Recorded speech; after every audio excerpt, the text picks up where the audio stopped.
Hello बच्चों। तो पिछले वीडियो में 2016 का पेपर हम करा रहे थे और उसमें सिर्फ एक ही क्वेश्चन हो पाया था।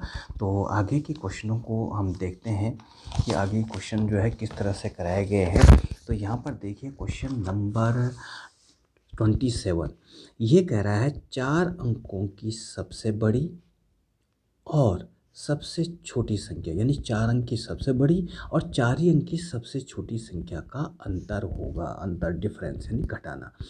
तो हमें क्या करना है, सबसे पहले हमें 4 अंक की सबसे बड़ी संख्या देखनी है। ठीक है, उसको निकाल लेंगे हम। फिर 4 अंक की सबसे छोटी संख्या को ज्ञात करना है। ठीक है, और दोनों को घटा देना है। घटाने के बाद जो आएगा वही हमारा आंसर होगा, यानी 4 अंक की सबसे बड़ी संख्या और 4 अंक की सबसे छोटी संख्या का हमें अंतर पूछा गया है। तो देखिए बच्चों, पिछले जो क्वेश्चन नंबर 26 था, ठीक है, उसमें मैंने बताया था आपको कि कैसे आप जो है दिए हुए अंकों के अनुसार सबसे छोटी और बड़ी संख्या निकालेंगे। तो हमसे पूछा है 4 अंक की सबसे बड़ी संख्या। तो सबसे पहले देखते हैं 4 अंक की सबसे बड़ी संख्या। ठीक है, तो बड़ी संख्या निकालने के लिए जितने अंकों की पूछी है उतनी बार 9 लिख दो। अगर 4 अंकों की बड़ी संख्या निकालनी है तो 4 बार हमने 9 को लिख दिया। अब हमसे पूछा है 4 अंक की सबसे छोटी संख्या। तो 4 अंक की सबसे छोटी संख्या में 3 तो 0 होंगे और सबसे बाईं तरफ 1 होगा, यानी 1000। ठीक है, अब वो कह रहा है इनका अंतर करो। तो अंतर में बड़ी में से छोटी घटा दो। तो बड़ी संख्या ये है, छोटी संख्या ये है।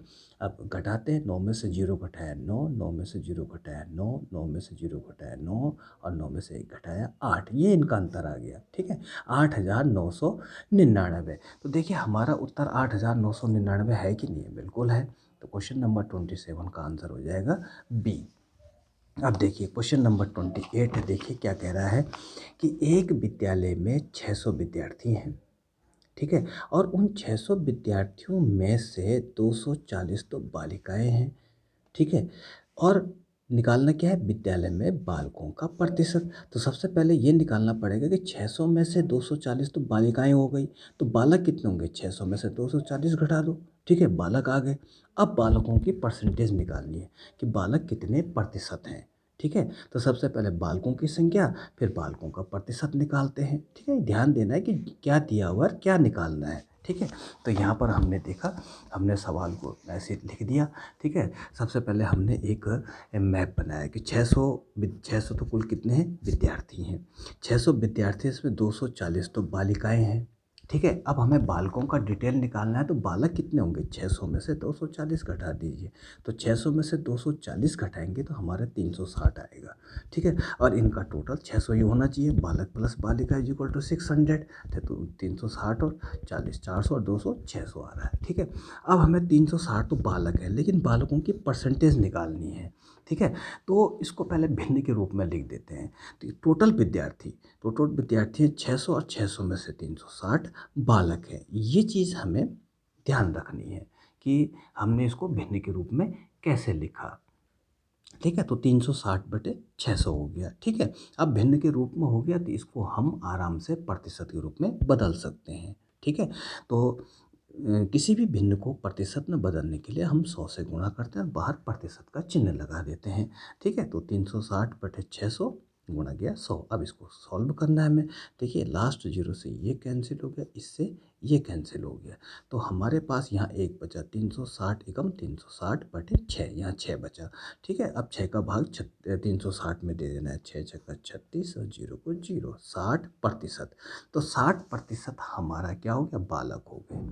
ठीक है, अगर बालिका का प्रतिशत भी पूछा हो तो 40% ये हो गया, क्योंकि 60 और 40 100% होता है। ठीक है, तो इस तरह के क्वेश्चन जो है कई बार रिपीट हो रहा है, तो आप इनको भी ध्यान रखेंगे। अगला क्वेश्चन है कि राम रात्रि को 10:30 यानी 10:30 सो जाता है।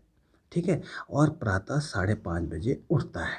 10:30 सोता है, 5:30 उठता है, तो कितने घंटे सोता है? ठीक है, बड़ा आसान क्वेश्चन है। ठीक है, तो हम इस क्वेश्चन को बच्चों देखिए, इसमें इसके हम 2 मेथड से इस क्वेश्चन को कर सकते हैं। तो मैं इजी मेथड बता देता हूँ आपको। यहाँ पर देखिए, अगर हम इसको 10:30 बजे उसका सोने का टाइम है। ठीक है। तो 10:30 से रात के 12 बजे तक का समय कितना होगा, पहले वो निकाल देते हैं। ठीक है, तो 10:30 से 12 बजे तक का समय कुल कितना हो गया, 10:30 से 11:30 और आधा घंटा और यानी 1.5 घंटा। 1.5 घंटा तो ये हो गया 12 बजे का सब तक का समय, 1.5 घंटा। ठीक है, 1.5 घंटा और सुबह उठता है वो 5:30 बजे, तो इसमें 5:30 और जोड़ दीजिए आप। ठीक है, तो कितना हो गया, 0 को 0, 3 3 6, 5 और 1 6, 6 घंटा 60 मिनट। लेकिन अगर मिनट 60 या 60 से बड़ा हो, ठीक है, तो हम क्या करते हैं, 60 मिनट में 1 घंटा होता है, तो 1 घंटा घंटे के साथ जोड़ दो। अब यहाँ 0 बचा, तो 6 और 1 7, 7 बजे। ठीक है, ठीक है, 7 बजे नहीं, 7 घंटे। ठीक है, 7 घंटे वो कुल सोता है। यानी कि अगर 10:30 में अगर 7 घंटे और जोड़ दें तो 5:30 बजे का समय हो जाता है। ठीक है, तो बड़ा आसान क्वेश्चन था इसको। ठीक है, अच्छा अब आगे देखिए क्वेश्चन नंबर 30। क्वेश्चन नंबर 30 है, एक आयताकार खेत की लंबाई 10 मीटर और चौड़ाई 6 मीटर है। ठीक है, इस खेत के चारों ओर एक चक्कर पूरा करने में कुल कितनी दूरी तय करनी पड़ेगी। 10 मीटर उसकी लंबाई है आयताकार खेत की और 6 मीटर चौड़ाई है। हमें उसका एक राउंड लेना है। तो बहुत आसान क्वेश्चन है, पहले हम फिगर से समझ लेते हैं। सबसे पहले हमें दिया हुआ है आयत की लंबाई 10 मीटर, चौड़ाई है 6 मीटर। ये मैंने आयत बना दिया। ठीक है, 4 भुजाओं से घिरी आकृति आयत होती है, आमने सामने की भुजा बराबर होती है। यानी ये 10 मीटर है तो ये भी 10 मीटर है, और इसके सामने ये है तो ये 6 मीटर है, ये भी 6 मीटर है। ये हमें दिया हुआ है। अब हमने इस आयताकार खेत के चारों ओर एक चक्कर पूरा करना है। तो कहीं से भी शुरू कर लो, माना यहाँ से शुरू करना है। ठीक है, तो यहाँ से चले ये एक चक्कर हो गया। तो हम क्या निकाल रहे हैं, इसका परिमाप तो निकाल रहे हैं, यानी बाहर की बाउंड्री की लेंथ निकाल रहे हैं। तो अगर इस आयताकार खेत के हम परिमाप निकाल दें, ठीक है, तो उतना ही मीटर हमें चलना पड़ेगा। तो बहुत आसान है, 10 और 6 16, 10 26 और 6 32 मीटर। तो एक चक्कर पूरा करने में हमें लगेंगे 32 मीटर। ये हमारा आंसर हो जाएगा। तो हमारा आंसर बिल्कुल ये 32 मीटर, इस पर हम टिक कर देंगे। ठीक है, अब यही क्वेश्चन जो है अगर और टफ पूछना हो तो वो सवाल यही है। सपोज कि एक आयताकार खेत की लंबाई 10 मीटर है, ठीक है, और चौड़ाई उसकी 6 मीटर है। आयताकार खेत के हम 20 चक्कर लगा रहे हैं, तो कितना चलना पड़ेगा। अब इसके 20 चक्कर लगा रहे हैं, यहाँ से एक चक्कर ऐसा फिर ऐसे करके हमने 20 चक्कर लगा दिए। तो 20 चक्कर चलने में हमें कितनी दूरी तय करनी पड़ेगी। तो सबसे पहले निकाल लो, एक चक्कर लगाने में कितना हमें चलना पड़ा, 32 मीटर। तो 20 चक्कर लगाने के लिए इसको 20 से हम क्या कर दें, गुणा कर दें। ठीक है, तो यहाँ से 0 को 0, ठीक है, और 32 दूनी 64, 640 मीटर हमारा आंसर आएगा। अगर ये पूछा गया हमसे कि इस आयताकार खेत के 20 चक्कर लगाने में कितना चलना पड़ेगा। ठीक है, तो ये ऐसा सवाल आया भी है। ठीक है, आगे देखते हैं अगला सवाल। यहाँ पर देखिए, 5, 10, 15, 20 का लघुत्तम समावर्त्य कितना होगा। बहुत आसान क्वेश्चन है बच्चों। तो ऐसा है बच्चों, लघुत्तम समावर्त्य का मैं बहुत ही डिटेल में आपको बता चुका हूँ। ठीक है, तो सबसे पहले तो जो वैसा मेथड है लॉन्ग कट यानी लंबा मेथड है उसको देखते हैं पहले। तो हमें निकालना है 5, 10, 15, 20 का लघुत्तम समावर्त्य। तो हम अभाज्य गुणनखंड विधि से कर लेते हैं। सबसे पहले देखते हैं कि 5, 10, 15, 20 में सब में 5 का भाग जा रहा है, तो हम 5 से भी भाग दे सकते हैं पहले। ठीक है, तो हमने इनमें 5 से भाग दिया, तो 5 का भाग 5 में एक बार, 5 का भाग 10 में 2 बार, 5 का भाग 15 में 3 बार, 5 का भाग 20 में 4 बार। ठीक, अब इसको देखिए 1, 2, 3, 4, इसमें जो है हम 2 से भाग दे दें, जिसमें भाग जा रहा है उसमें दे दें, बाकी को एज इट इज़ उतारते हैं। तो 2 से भाग दिया, 1 को 1 लिखा, 2 का भाग 2 में एक बार, 2 का भाग 3 में पूरी बार नहीं जाता, तो 3 को 3 रख दो, 2 का भाग 4 में 2 बार जाता है, 2 दूनी 4। अब फिर इसको 2 से भाग दे दो, 1 को 1, 1 को 1, 2 का भाग 3 में जाता, 3 को 3, 2 का भाग 2 में एक बार। तो अब इसको 3 से भाग दे दो, तो 3 इसमें 1 को 1 उतार दिया, 1 को 1 और 3 निकम 3, 1 को 1, यानी कि लास्ट में 1 1 आ जाए तो हम समझेंगे कि हमारी कैलकुलेशन पूरी हो चुकी है। अब देखते हैं एलसीएम। तो एलसीएम इनका जो जिस संख्याओं से हमने भाग दिया उनकी मल्टीप्लाई कर दो। ठीक है। तो भाग दिया हमने 5 से, 2 से, 2 से, 3 से, तो 5 गुणा 2 गुणा 2 गुणा 3, 5 दूनी 10, 10 दूनी 20 और 20 दिए 60, तो इनका लघुत्तम आ गया 60, ठीक है। और हम मौखिक भी चेक कर सकते हैं। तो मौखिक चेक करने के लिए मैं कई बार एलसीएम के लिए बताया था मैंने कि जो संख्याएं हमें दी हैं उनका एलसीएम निकालने के लिए चेक करते हैं सबसे बड़ी संख्या। तो सबसे बड़ी संख्या है 20, 20 का पढ़ते रहो और बाकियों से चेक करते रहो।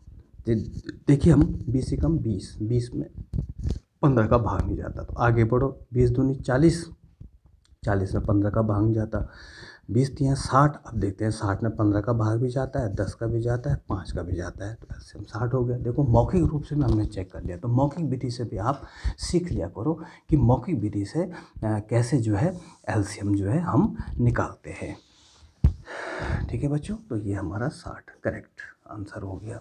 अगला देखिए, बहुत इजी क्वेश्चन, संख्या इकाई, दहाई, सैकड़ा, हजार, 10,000, 43,257 एक संख्या है। इस संख्या में 3 का स्थानीय मान निकालना है। इस संख्या में जो 3 आया है वो किस स्थान पे है? तो देखो मौखिक सवाल है। देखो इकाई, दहाई, सैकड़ा, हजार, 3 हजारवें स्थान पे है, तो जो है 3 के 1000 से गुणा कर दो, 3000, ठीक है। और अगर आप जो है मैपिंग करना चाहें तो इस विधि से कर सकते हैं, ठीक है। सवाल है हमारा संख्या 43,257 में 3 का स्थानीय मान, ठीक है। तो मैं हर अंक का स्थानीय मान निकाल के बता देता हूँ। अगर इसी में 7 का स्थानीय मान पूछा हो तो 7 इकाई पे है, तो इकाई का मतलब 1, तो 7 को 1 से गुणा कर दो, 7 एकम 7, तो 7 का स्थानीय मान 7 हुआ। इस संख्या में 5 का स्थानीय मान पूछा हो तो 5 दहाई पर है, दहाई का मतलब 10, तो 5 को 10 से गुणा कर दो, 50, तो 5 का स्थानीय मान जो प्लेस वैल्यू है वो 50 हो जाएगी। इकाई, दहाई, सैकड़ा, 2 सैकड़े के स्थान पे तो 2 को 100 से गुणा कर दो, सैकड़े का मतलब 100 होता है, तो 2 गुणा 100 200, तो इसमें 2 का स्थानीय मान 200 हो गया। अगर 3 का पूछा हुआ है तो 3 देखिए हजारवें स्थान पर है, ठीक है। तो हजार स्थान पर, हजार में नहीं हजार स्थान पर है ना, 1000 पहले इस पे, तो 3 को 1000 से गुणा करेंगे, तो 3 गुणा के 1000, 3000, 3 का स्थानीय मान 3000, यही हमसे पूछा हुआ था 3000, ठीक है।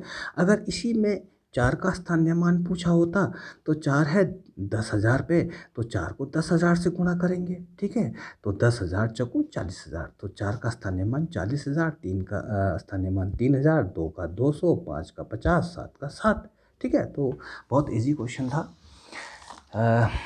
आगे देखते हैं बच्चों 33 क्वेश्चन, ठीक है। 0.3 मल्टीप्लाई, ये गुणा का चिन्ह है, 0.3 मल्टीप्लाइड 0.3 मल्टीप्लाइड 0.3 का मान होगा, यानी इनकी हमने मल्टीप्लाई कर देनी है, मल्टीप्लाई करके जो आएगा वही आंसर होगा, ठीक है। तो इन क्वेश्चनों को करते समय बच्चों वैसे तो कई मेथड हैं, लेकिन मैं इजी मेथड बताता हूँ। देखो वही संख्या 3 बार आई है गुणा में, यानी 0.3 गुणा में 3 बार आए हुआ है।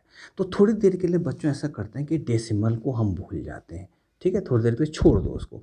तो यहाँ पर 3, डेसिमल से पहले 0 है, डेसिमल से पहले 0 है, डेसिमल से पहले 0 है, तो डेसिमल और 0 को थोड़ी देर के लिए भूल जाओ, डेसिमल और 0 को थोड़ी देर भूल जाओ, डेसिमल और 0 को थोड़ी देर के लिए भूल जाओ। तो हमारे पास आया 3 3 3, 3 3 9 3 27, अब हमारे पास 27 आ गया। अगर ऐसे क्वेश्चन आते हो तो ठीक है, तो उसमें बहुत इजी मेथड बता रहा हूँ मैं। अब डेसिमल को काउंट करते हैं, क्योंकि छोड़ना तो है नहीं हमें। देखिए यहाँ दशमलव से पहले सब में 0 है, ठीक है।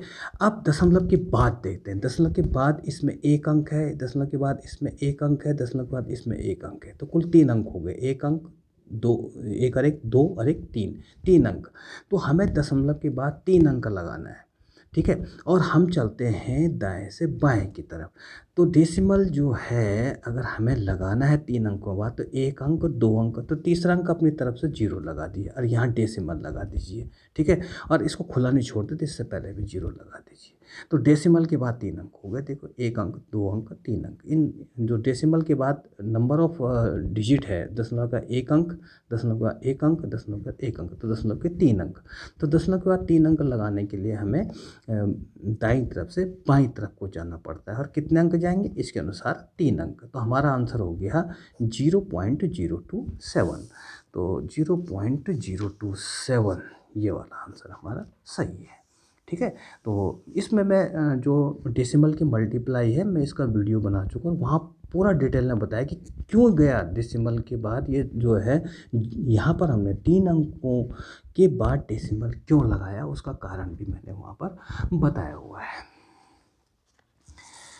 आगे बच्चों देखते हैं क्वेश्चन नंबर 34, निम्नलिखित में से कौन सी संख्या पूर्ण वर्ग है? 18, 82, 16, 55। ठीक है बच्चों, तो मैं पूर्ण वर्ग बता देता हूँ कि पूर्ण वर्ग होता क्या है एक्चुअल में। देखिए जैसे हम यहाँ पे मैंने गिनती ली थी 1 2 3 4 5 6 7, ठीक है, आगे 8 9 10, ऐसे तुम कर सकते हो। ठीक है, अब मैं 1 को 1 से गुणा करूँ, 1 एकम 1, ठीक है। 2 को 2 से ही गुणा करना है, 2 दूनी 4। 3 को 3 से ही गुणा करना है, 3 तिया 9। 4 को 4 से ही गुणा करना है, 4 चौको 16। 5 को 5 से ही गुणा करना है, 5 पंजे 25। ऐसे तुम अपना कर सकते हो, मैं पैटर्न बता रहा हूँ सिर्फ। तो इनको जो इसी से 1 को 1 से मल्टीप्लाई किया, 1 आया तो 1 पूर्ण वर्ग हो गया। 2 को 2 से ही गुणा किया हमने तो 4 आया, 4 को पूर्ण वर्ग कहते हैं। ठीक है, क्यों? क्योंकि इसका वर्गमूल 2 होता है, इसका वर्गमूल 1 होता है।